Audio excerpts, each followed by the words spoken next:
Hi viewers, in this class we are going to discuss the autoimmunity. Under this topic, we will discuss the introduction to the topic, the association of autoimmunity with the diseases, factors which are related to the autoimmunity, and classification of autoimmunity, that is types of autoimmunity, pathogenesis related to autoimmunity, classification of autoimmune diseases, etiology, diagnostic and prognostic value of autoantibodies or antibodies. These are all the things to be covered in this topic. Let us start with the introduction. Autoimmunity is defined as immune response against self is known as autoimmunity. The substances present in the body are proteins, lipids, carbohydrates, and the nucleic acids. All these substances in the body acts as potential antigens. These antigens are known as self-antigens. Gradually an immune response is mounted that may have or may not have adverse effect. By any chance, it has adverse effect is called as autoimmunity. Antibodies are formed against such antigens are known as autoantibodies. Autoantibodies evolved by a process called immunological tolerance. Immunological tolerance is defined as the lack of ability to mount an immune response to epitopes of the individual already having is known as immunological tolerance. It is also called immunological unresponsiveness. Tolerance to self is an evolutionary device that, as long as it remains intact, is necessary for normal growth, development, and existence. When there is no self tolerance at all, species cannot live and survive.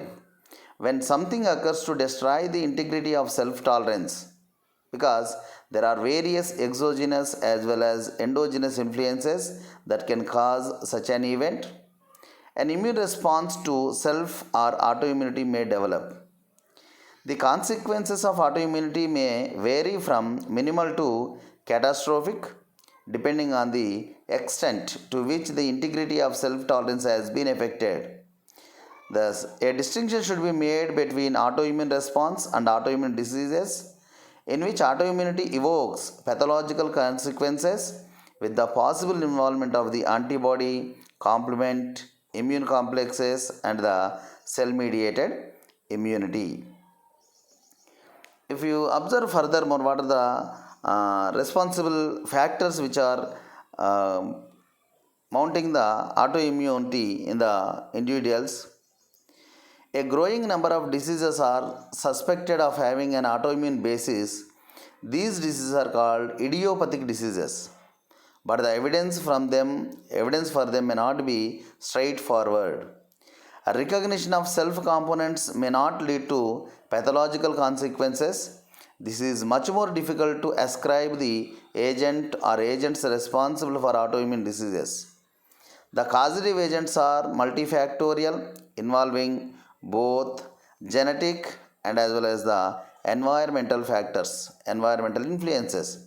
Finally, some autoimmune phenomena may occur secondary to disease and may significantly contribute to the pathology but should not be considered as a primary autoimmune response. There are different evidences. Autoimmune diseases are evolved on basic evidences. The first evidence is a direct proof by transferring autoantibodies or self-reacting lymphocytes to another individual. Second one is the indirect proof, finding an exemptional model to mimic the disease. And third one is the circumstantial proof based on family history, family tendency, involved in the cells and antibodies. Curing or controlling is possible with immune suppressive drugs. So here all the genetical and as environmental influences due to the immune regulatory mechanisms, they may cause the autoimmune diseases. And here there are different reasons for the autoimmunity. Antigenic modifications of the self proteins that leads to the autoimmune diseases are susceptibility to environmental impact, presence of asymptomatic autoantibodies, microbial infections, hyperactivity of fragment of crystallization and fragment of crystallization receptor pathway, and autoreactive cells evade deletion. These all are the responsible factors cumulatively causing the autoimmune disease. Here there are over 100 different types of autoimmune disorders are there. They are related to various organs and systems. That is, there is a association of autoimmunity with the diseases. See here we are observing the thyroid gland, bones, muscles, skin, lungs, nervous system, alimentary canal, blood, and as well as the brain. The immune system has tremendous diversity, and because the repertoire of specificities expressed by the B lymphocytes and T lymphocyte populations is generated randomly, it is bound to include many which are specific for self components.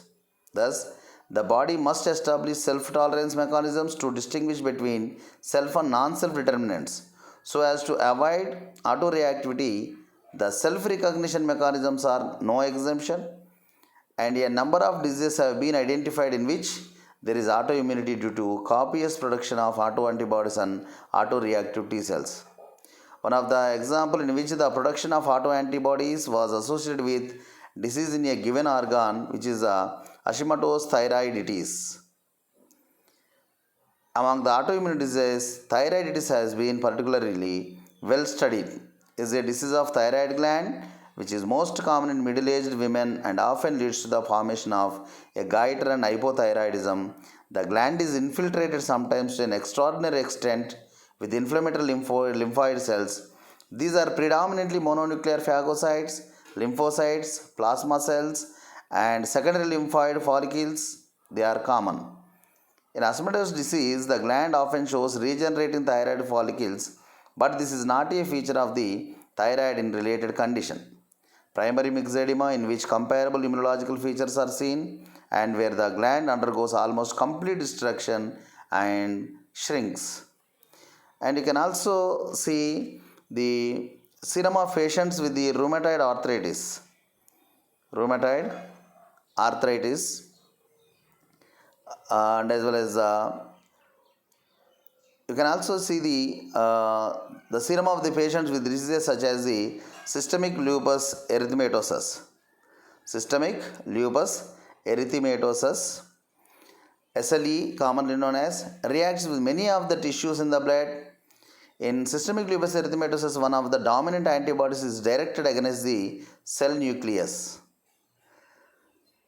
Then that is, an individual may have more than one autoimmune disease. For example, thyroid antibodies occur with a high frequency in pernicious anemia patients who have a higher incidence of thyroid autoimmune disease than the normal population. And when you compare all these organs and their disease systems, there is a classification of the autoimmune diseases. There are two types based upon the organs or systems. It is classified into two types. One is the organ specific autoimmune diseases and non organ specific or systemic autoimmune diseases. Here let us see the organ specific autoimmune diseases. Brain multiple sclerosis. Thyroid autoimmune disease is Hashimoto's thyroiditis, thyrotoxicosis. Stomach, pernicious anemia. Adrenal, Addison's disease. Pancreas, type 1 diabetes mellitus or insulin dependent diabetes mellitus. These all are related to organs. And if we see the non-organ specific or systemic autoimmune diseases, muscle, dermatomyositis, kidney, systemic lupus erythematosus, skin, scleroderma and systemic lupus erythematosus, joints, rheumatoid arthritis.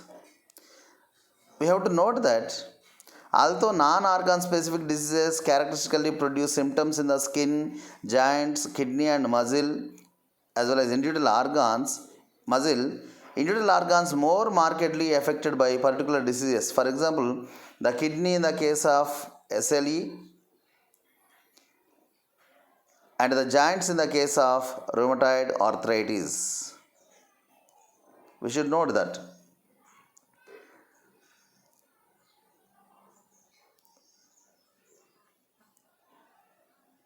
And here, one more thing we have to know, autoimmune diseases occur in the families, that is, there is an undoubted familial incidence of autoimmunity. This is largely genetic rather than environmental. This is largely genetic rather than the environmental influence, as may be seen from studies of identical and non-identical twins and from the association of thyroid autoantibodies with abnormalities of the X chromosome. Within the families of patients with organ-specific autoimmunity, not only is there a general disposition to develop organ-specific antibodies, it is also clear that other genetically controlled factors tend to select the organ that is mainly affected. Here, certain haplotypes predispose to autoimmunity. Further evidence for the operation of genetic factors in autoimmune disease comes from their tendency to be associated with particular HLA specificities. For example, rheumatoid arthritis shows no association with the HLA A and B loci haplotypes, but it is associated with a nucleotide sequence amino acids 70 to 74 in the DR beta chain that is common to the DR1 major subtype of DR4. This sequence is also present in the DNA J heat shock proteins of various bacilli and EBV GP110 proteins, presenting an interesting possibility for the induction of the autoimmunity by a microbial cross reacting epitope. Then come to the classification of autoimmune diseases, otherwise pathogenicity of the autoimmune disease. Generally, in individuals, there is a normal range of immunity. Let us see here, the immunity is here. This is a general range. If it is furthermore enhanced, that leads to the hypersensitivity. If it is furthermore increased, leads to the autoimmunity. And if it is furthermore increased, that is leads to exaggerated immunity. And right from the normal level, it is furthermost downward, otherwise deficiency of the normal immunity leads to the AIDS and cancer, whereas furthermore decreased, that is immune suppression. That is, in the individuals there is existence of normal immunity. If it is more than that, leads to hypersensitivity, autoimmunity and exaggerated immunity respectively. Below the normal immunity, that leads to the immune deficiencies like the AIDS, cancer and followed by the immune suppression. Autoimmune processes are often pathogenic. When autoantibodies are found in association with particular disease, there are three possible inferences. Number one is, the autoimmunity is responsible for producing the lesions of the disease. Number two, there is a disease process which through the production of tissue damage leads to the development of autoantibodies. Number three, there is a factor which produces both the lesions and the autoimmunity. Autoantibodies are secondary to a lesion, the second possibility, are sometimes found. For example, cardiac autoantibodies may develop after the myocardial infarction. However, sustained production of autoantibodies rarely follows the release of autoantigens by simple trauma. In most diseases associated with autoimmunity, the evidence supports the first possibility that the autoimmune process produces the lesions. And here there is a classification of autoimmune diseases. We have classified them into four categories based on the immune factor that involves in the causing of autoimmune disease. Here the first one is the antibody mediated autoimmune disease or diseases. Antibody mediated autoimmune diseases includes hemolytic anemia, myasthenia gravis and Graves disease. Second one is immune complex mediated autoimmune diseases, that is the best example for this is systemic lupus erythematosus SLE. And third one is T cell mediated autoimmune diseases. Examples are multiple sclerosis, type 1 diabetes mellitus or insulin dependent diabetes mellitus, and Hashimotos Thyroiditis. And fourth one, antibody and T cell mediated autoimmune disease, that is the rheumatoid arthritis. Rheumatoid arthritis included under antibody and T cell mediated autoimmune disease. Let us see one by one. Antibody mediated autoimmune diseases. Here the best examples are hemolytic anemia, myasthenia gravis and the Graves disease. Let us start with the hemolytic anemia. Autoimmune hemolytic anemia. This disorder is autoimmune in nature if the antibodies react with self red blood cells. One of the causes of reduction in the number of red blood cells in circulation is their destruction or removal by antibody directed against an antigen on the surface of the red blood cells or red blood corpus cells. The destruction of the red cells can be attributed by the activation of the complement cascade and eventual lysis of the red cells takes place. The resultant release of hemoglobin may lead to its appearance in the urine, that is hemoglobinuria, or to opsonization facilitated by antibody and the C3b component of the complement. Here these are the red blood cells, these are the autoantibodies against to the surface antigens of the RBC, and thereby here the died RBC absorbed into the spleen, which is the graveyard of RBC, and there is a decrease in the number of blood cells in the circulation. See here the autoimmune hemolytic anemia may be triggered by autoimmune disease or lymphoma, medications or infections. Thereby immune system produce, the body makes antibodies that target red blood cells. They interact with the red blood cells and they cause the destruction. Here there are two kinds of antibodies, warm antibodies and the cold antibodies. What happens with the warm antibodies? They react with red cells at 37 degrees Celsius temperature. They belong to IgG type of antibodies and react with the Rh factor on the surface of RBC.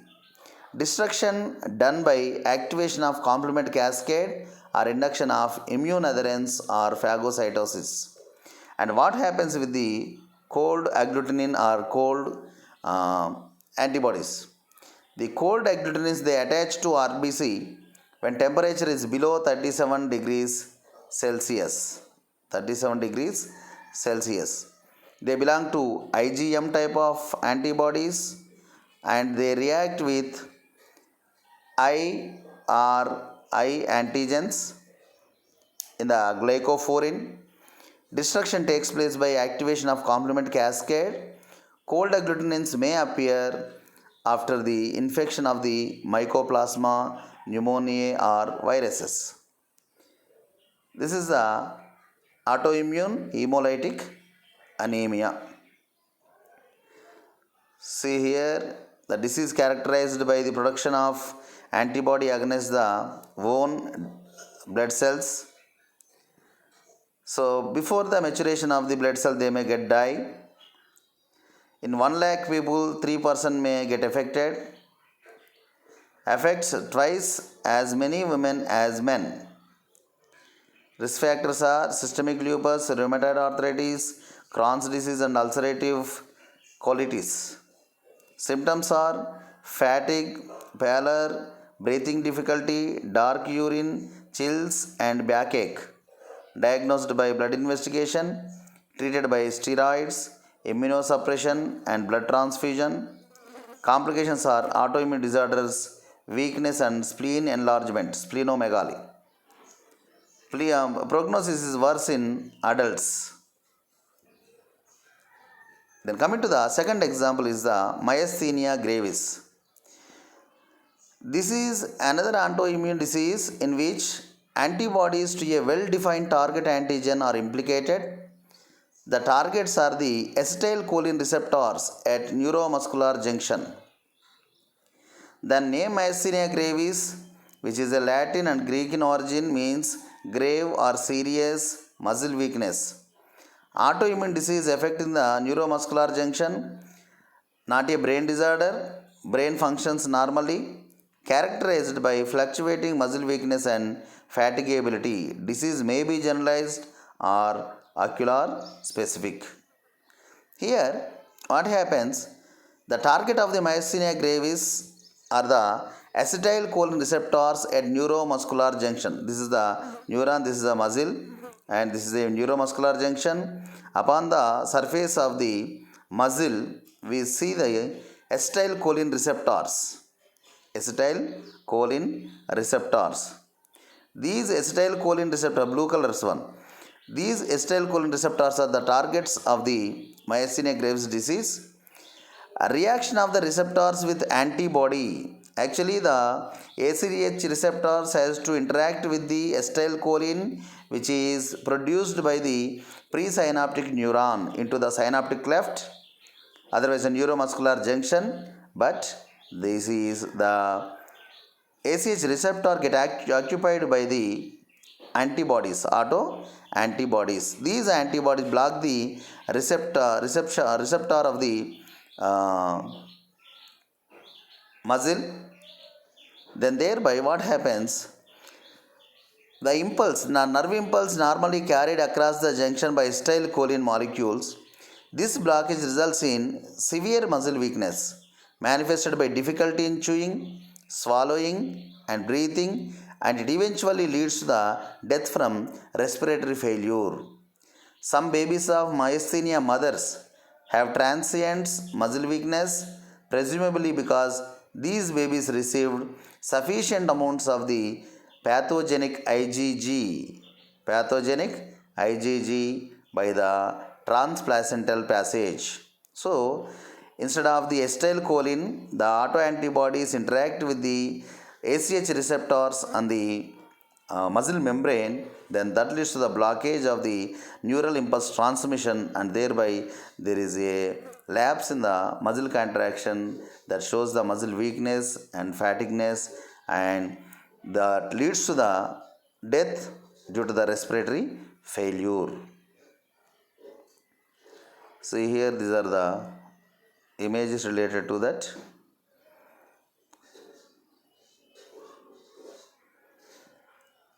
The symptoms are drooping eyelids, double vision, difficulty in breathing, autoimmune diseases, difficulty in swallowing, and no curing of the disease, hoarse voice, trouble talking, fatigue, weakness. These are the common symptoms of the myasthenia gravis.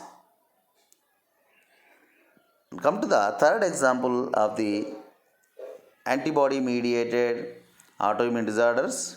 Graves' disease. This is a multi-system disease. One of its manifestation is a hyperactive thyroid gland. Nothing but the hyperthyroidism. This aspect of the disease serves as an example in which antibodies directed against a hormone receptor may activate the receptor rather than interfere with its activity. In this disease, patients develop autoantibodies against thyroid cell surface receptor for thyroid stimulating hormone. The interaction of these antibodies with the receptor activates the cell in a manner similar to activation by the TSH, thyroid stimulating hormone. The long-lasting stimulation by these antibodies causes the hyperthyroidism due to the continuous stimulation of the thyroid gland. So here we can simply observe. So here you can observe these are the thyroglobular cells.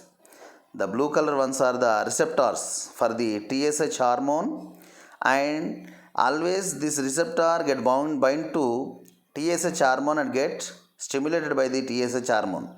Instead of that, there are certain autoantibodies which mimic the function of the TSH, thyroid stimulating hormone. Instead of hormone, the autoantibodies comes in contact with the receptors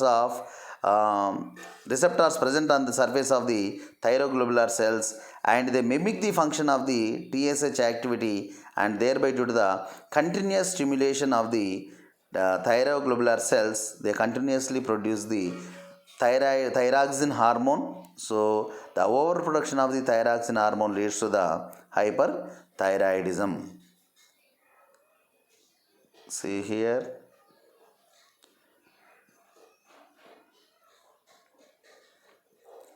this is the normal thyroid gland, and the thyroid gland which is exaggerated and bulged, enlarged thyroid gland in the case of Graves' disease. Here we can observe that. And signs and symptoms are double vision, bulging and swollen eyes, enlarged thyroid gland, that is a goiter, lighter or no menstrual periods, mood changes, anxiety or restlessness, decreased attention span, heat intolerance, increased perspiration, hand tremors, muscle weakness, fatigue, insomnia, heat palpitations or rapid heartbeat, shortness of breath, weight loss despite increased appetite, and frequent bowel movements. These are the signs and symptoms of the Graves' disease. And coming to the another disease, another type of classification, immune complex mediated autoimmune diseases. Immune complex mediated autoimmune diseases. This is clearly explained. This is the second type of autoimmune disorders. The best example for this is systemic lupus erythematosus. It is commonly known as SLE, systemic lupus erythematosus. What happens in the systemic lupus erythematosus? The name indicates literally red wolf. The meaning of the systemic lupus erythematosus is the red wolf. From the reddish rash on the cheeks, it is a primary symptom. Here we will observe on the cheeks of the individual, we will see a butterfly shaped mark, reddish mark. The reddish rash on the cheeks, it is a primary symptom. Systemic is the appropriate word because the disease attacks many organs of the body and causes fever, joint pains, damage to central nervous system, heart and kidneys. The kidney lesions most probably cause of death from systemic lupus erythematosus. For unknown reasons, patients with systemic lupus erythematosus produce antibodies against several nuclear components of the body, that is anti-nuclear antibodies, notably against native double-stranded DNA. Occasionally, antibodies are also produced against denatured single-stranded DNA and against nucleohistones too. These antibodies are believed to form circulating soluble complexes with DNA derived from the breakdown of normal tissue. The soluble complexes are filtered out of the blood in the kidney and get trapped against the basement membranes of the glomeruli. Other complexes may be similarly trapped in arteriolar walls and giant synovial spaces to form the characteristic lumpy bumpy deposits. These complexes activate the complement cascade and attract granulocytes. The subsequent inflammatory reaction is characterized by glomerulonephritis. The resulting damage to the kidneys leads to the leakage of proteins, proteinuria, and sometimes hemorrhage occurs that leads to hematuria. See, all these rashes are related to the lupus erythematosus. See here, there is a formation of apoptotic bodies. Here there is a altered clearance, increase the apoptosis in SLE, and finally cause the SLE. In the normal, if there is a normal clearance, no problem and no immune response at all in the individuals. See here it is a chronic multisystem inflammatory disease with protein manifestations and remitting course. Clinical manifestations are musculoskeletal pains, that is a joint and muscle pain, dermatological, that is a malar rash, renal is a glomerulonephritis, and female to male ratio is 9:1, and etiology is unknown. The factors which are responsible for the disease are maybe genetical, race, hormones, and the environmental influences. So these are the images related to acute cutaneous lupus erythematosus. Say this is a diagram represents the lupus autoimmune disease pathogenesis.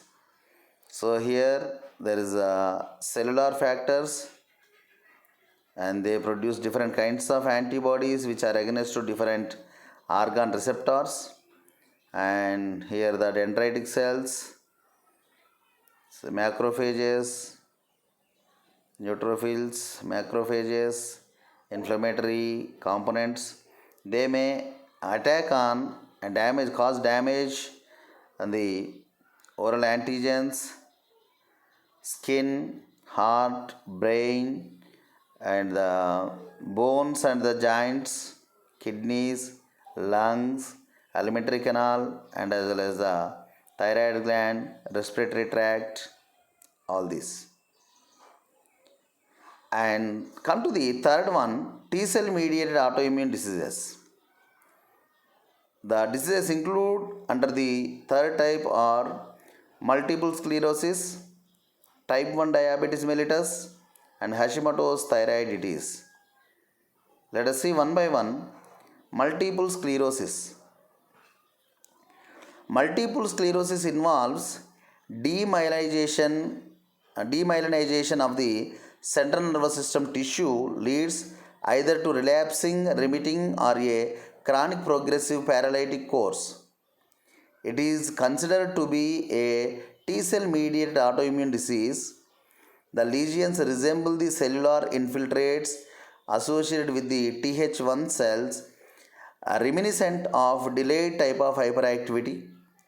The reason for autoimmune response may be due to failure of clonal deletion, from sensitization by neuroantigens, or following a viral infection with molecular mimicry to a neuroepitope. Circumstantial evidences include the HLA-DR2 association with multiple sclerosis susceptibility and the finding of a higher T cell response to myelin components in cerebrospinal fluid of the multiple sclerosis patients than in control subjects or animals. Here you can observe, here it is a axon covered by the myelin membrane produced by the Schwann cells and oligodendrocytes. This is a healthy cell, and if you observe here, the myelin sheath get damaged. So the damaging of the myelin sheath, otherwise the demyelination reaction, is nothing but the multiple sclerosis. See here also you can observe, this is the myelin sheath, is a nerve axon fiber. So here there is scarred myelin around the nerve fiber. This is the demyelination. The symptoms are generally there is a poor balance coordination, nerve damage, numbness, bowel and bladder complications, sexual problems, muscle loss, suppressed immune system, spinal lesions, speech problems, and the visual problems are associated with the multiple sclerosis disease, autoimmune disease. Here in the multiple sclerosis, there is a chronic progressive autoimmune disease.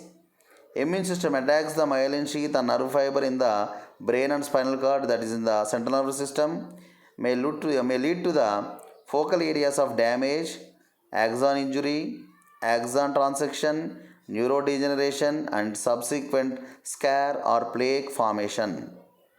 That is due to the multiple sclerosis. So here it is characterized by inflammation and as well as the neurodegeneration. And another example from the third type of autoimmune disorders is a type 1 diabetes mellitus or insulin dependent diabetes mellitus. This form of diabetes involves the chronic inflammatory destruction of insulin producing beta cells in the islets of Langerhans of pancreas. These are under attack from a chronic leukocytic infiltrate of T lymphocytes and macrophages. Circumstantial evidence include the strong association with HLA. Susceptibility is associated with HLA DR3 or DR4. The resistance is associated with the HLA DR2. An experimental animal model, non-obese diabetic mouse, shares many key features with the human disease, including the destruction of islet cells by lymphocytes, the association with susceptible MHC genes, and their transmission by the T lymphocytes, and thereby due to the destruction of the beta cells of the islets of Langerhans of the pancreas, that leads to the type 1 diabetes mellitus. Thereby there is a lack of production of insulin, and thereby that leads to the diabetes type 1. And the symptoms are frequent urination due to the lack of insulin, unexplained weight loss, fatigue and weakness, blurry vision, irritability and mood swings, and fruity breath. These are the symptoms of the diabetes type 1. See here, the pathophysiology of type 1 diabetes. If there is a viral infection, then that leads to the alteration of self cells and followed by the autoimmune response that leads to the destruction of beta cells of islets of Langerhans of the pancreas and results in the insulin deficiency that causes the type 1 diabetes mellitus. It is a chronic disease in which the pancreas produces little or no insulin to control blood sugar level properly. It is autoimmune disease. Insulin producing beta cells in the pancreas are gradually destroyed and eventually fail to produce insulin. Must have insulin injection or pump to survive. No known way to prevent the disease. And coming to the next example, Hashimotos Thyroiditis. Hashimotos Thyroiditis. Hashimotos Thyroiditis, which is a disease of the thyroid, most commonly found in middle-aged women, leads to the formation of the goiter or to hypothyroidism, which results from destruction of thyroid function. It seems that the disease is mediated by T cells. Several target antigens appear to be involved in this disease process, including thyroglobulin, the major hormone made by the thyroid, and microsomal antigens from the thyroid epithelials have also been implicated, and the antibodies to both these types of antigens have been found in patients with Hashimoto's disease. The basic evidence is there is an infiltration of predominantly mononuclear cells into thyroid follicles. These mononuclear infiltrates contain large number of B cells, T cells and macrophages, indicates the possibility of the local synthesis of antibodies. Progressive destruction of thyroid follicles accompanies the presence of these infiltrates, and the gland attempts to regenerate and become enlarged. When destruction of follicles reaches a certain level, the output of thyroid hormone declines and the symptoms of hypothyroidism appear. That is dry skin, puffy face, brittle hair, nails, and a feeling of being cold all the time. See here the antibodies, these are the plasma cells, these are antibodies. They causing the destruction of the thyroglobular cell leads to the less production of the thyroxine and leads to results in the hypothyroidism. See, this is the thyroid gland in the healthy individual, and this is the thyroid gland in the Hashimoto's disease. The symptoms are generally enlargement of the tongue, memory lapses, depression, pale dry skin, and a puffy face, brittle nail hair loss, and excessive or prolonged menstrual bleeding, joint pain and the stiffness, muscle aches, weakness, tenderness and the stiffness, and also some of the times constipation. Some of the times that leads to the fatigue and sluggishness, increased sensitivity to cold, and unexplained weight loss also seen in the Hashimoto's thyroiditis.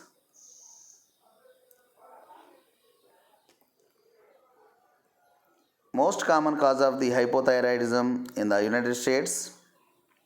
The symptoms are fatigue, cold intolerance, depression, enlarged gland, lab diagnosis, T3 T4 decrease and TSH increase, serum levels, and autoantibodies to thyroid peroxidase and thyroglobulin.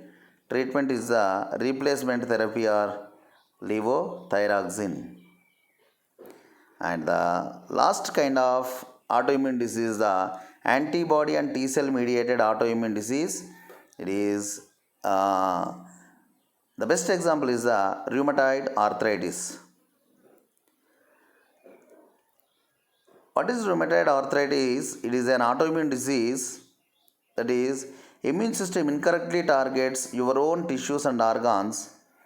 The antibodies, autoantibodies which are formed in your body attack your own cells, that leads to the inflammation, swelling in the joints or synovial cavity, that leads to the damage or disease.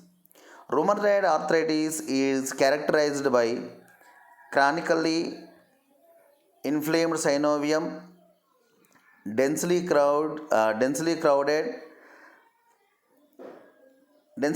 with the lymphocytes, which may result in the destruction of cartilage and bone.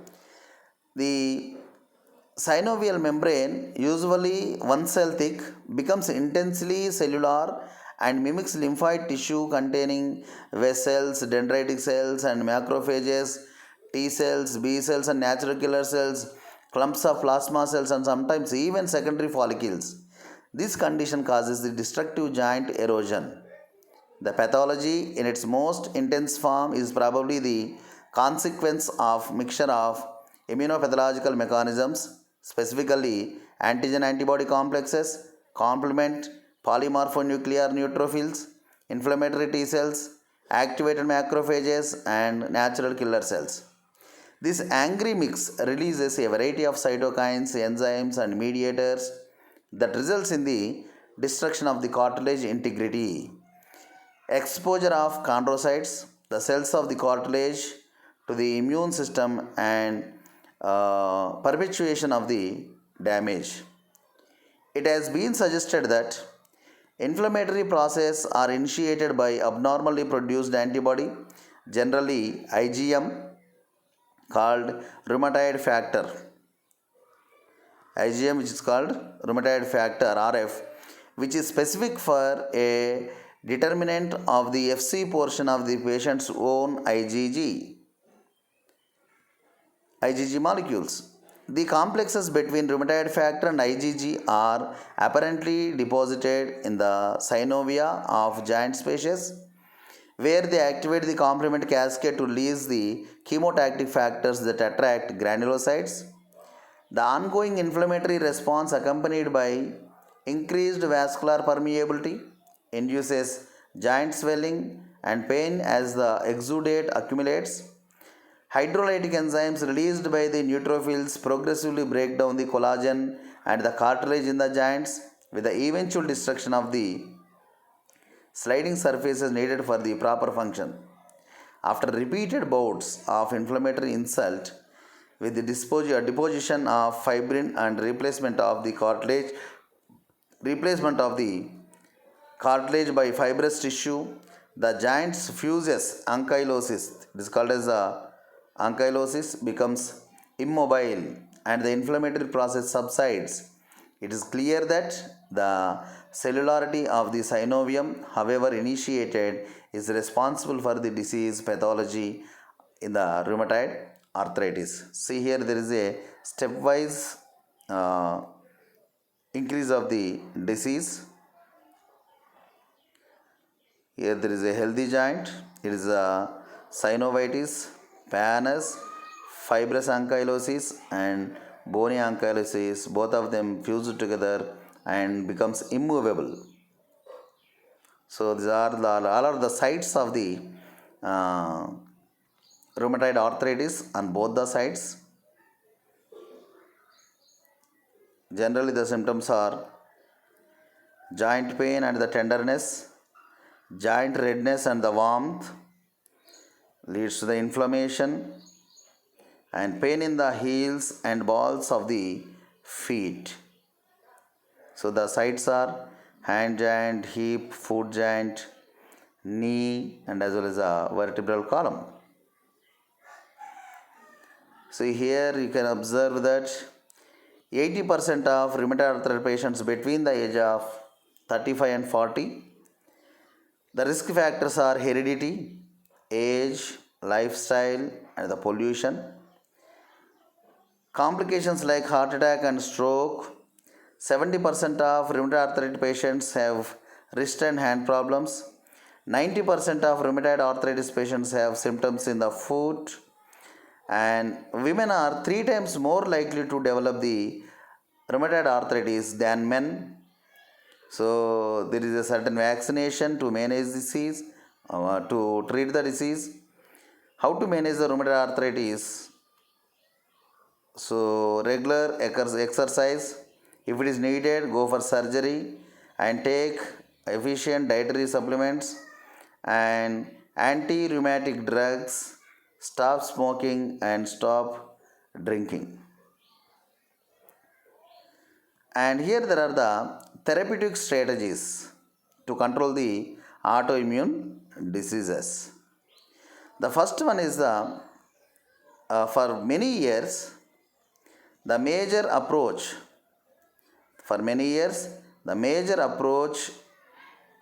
is elimination of autoreactive cells from the body. If you go for the therapeutic drugs like the cyclophosphamide, azathioprine, cyclosporin A and FK504, they are used. Other methods which are adapted to control the disease are the anti-cytokine therapy, quite successful. It is in this the main target to block the tumor necrosis factor. This is particularly used to treat the rheumatoid arthritis. The least suggested therapy is the monoclonal antibodies, application of monoclonal antibodies, and more precise therapy is the antigen specific approach, and the effective method is application of multi-regulatory T lymphocytes are the T cells. And if you observe the etiology of the disease, there are self-reactive B cells and T cells are found even in the normal subjects. Despite the complex selection mechanisms operating to establish self-tolerance during the lymphocyte development, the body contains large number of lymphocytes which are potentially autoreactive. This is particularly true of developing thymic T cells that fail to be eliminated by a subset of self-peptides. Autoimmunity is antigen driven. The most direct evidences for autoimmunity being antigen driven comes from studies of the obese strain chicken, which spontaneously develop thyroid autoimmunity.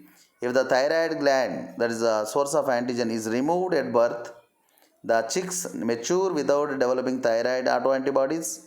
Furthermore, once thyroid autoimmunity has developed, later removal of the thyroid leads to a gross decline of the thyroid autoantibodies, usually to undetectable levels.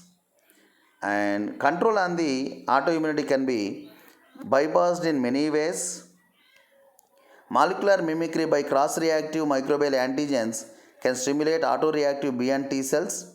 Foreign antigens can directly stimulate autoreactive cells. Cytokine dysregulation, inappropriate MHC expression, and failure of suppression may induce the autoimmunity. Pre-existing defects in the target organ may increase susceptibility to autoimmunity. This is the etiology regarding the autoimmune diseases. There are the external etiology, explains the external triggers, genetic susceptibility, genetic factors, and the gender of the individual, and random variables, and some of them are the unknown factors that cause the autoimmune diseases. And finally, the diagnostic and prognostic value of antibodies. Whatever the relationship of antibodies to the disease process, they frequently provide valuable markers for diagnostic purposes. A particularly good example is the test for mitochondrial antibodies used in diagnosing primary biliary cirrhosis. Exploratory laparotomy was previously needed to obtain this diagnosis and was often hazardous because of the age and condition of the patients concerned. Autoantibodies often have predictive value. For instance, individuals testing positively for antibodies to both insulin and glutamic acid decarboxylase have a high risk of developing insulin dependent diabetes. So, this is the conclusion for the autoimmune diseases. Thank you, one and all.